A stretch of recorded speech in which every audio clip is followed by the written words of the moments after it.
5 वर्ष खासदार भेटले का मला माहित नाही, 10 वर्ष नाही, कुठं जाहिरात दिली नाही समा पेपरला, हरवले बक्षीस काय, म्हणजे 10 वर्ष जे खासदार म्हणून इथं मतं घेऊन गेले ते आपल्याला साधे भेटले सुद्धा नाही।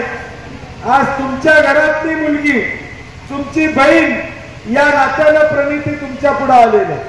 आता तुमची जबाबदारी आहे, सोलापूरकरांची जबाबदारी, हा सोलापूर जिल्हा कुठल्या बाजूने जातो हा निर्णय येणाऱ्या 7 तारखेला आपल्याला त्या ठिकाणी घ्यावा लागणार। अनेक अडचणीचा उहापोह प्रणितीताईंनी केलेला आहे आणि आम्हाला विश्वास आहे, आम्ही मंत्री म्हणून आम्ही तसे आम्ही काम केलं। नेहमी प्रणितीताईंनी आपल्या मतदारसंघाच्या विकासाची कामं घेऊन येण्याची भूमिका आमदार म्हणून सातत्याने त्या ठिकाणी स्वीकारली आणि म्हणून एक शिकलेल्या, बोलणाऱ्या, अनुभव असणारा खासदार आज आपल्याला मिळणार आहे।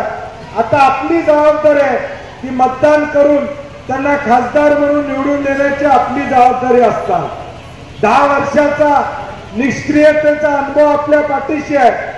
आता पुढच्या 5 वर्षाचा, 10 वर्षाचा, 20 वर्षाचा पुढच्या काळातला विकासाचा अनुभव आपल्याला घ्यायचा असेल तर फक्त आणि फक्त प्रणितीताईच खासदार झाल्या पाहिजेत, ही भूमिका आपल्याला त्या ठिकाणी स्वीकारावी लागेल। आज तालुक्यातले अनेक प्रश्न आहेत। राज्यात गेल्या 2 वर्षापूर्वी आलेलं सरकार हे फोडाफोडीचं आलेलं सरकार, दुधाचं अनुदान जाहीर केलं, गाईच्या दुधाचं किती लोकांना मिळालं मला माहित नाही, मिळालं का?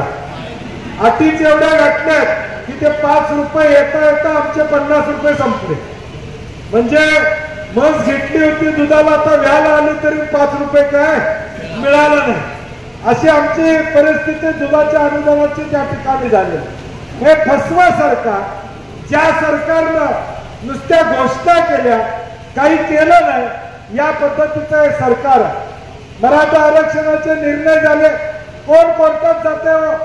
नावं तुम्ही बघा, कुणाच्या संबंधित आहे ती माणसं जी कोर्टात जातात, ती जाहीरपणे सांगतात की आम्ही आमच्या नेत्याच्या जवळ आहोत। हे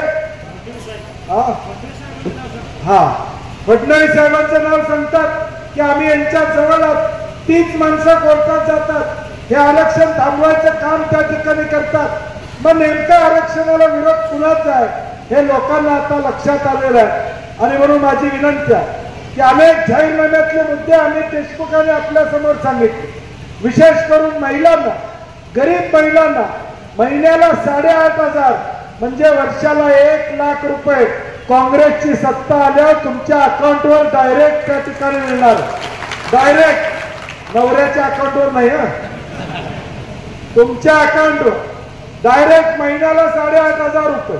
मुलगा ग्रॅज्युएट झाला, मुलगा डिप्लोमा झाला की त्याला ताबडतोब 1 लाख रुपये त्या ठिकाणी दिले जाणार आहेत। या पद्धतीचा निर्णय आमचे नेते राहुल गांधींनी घेतलेला।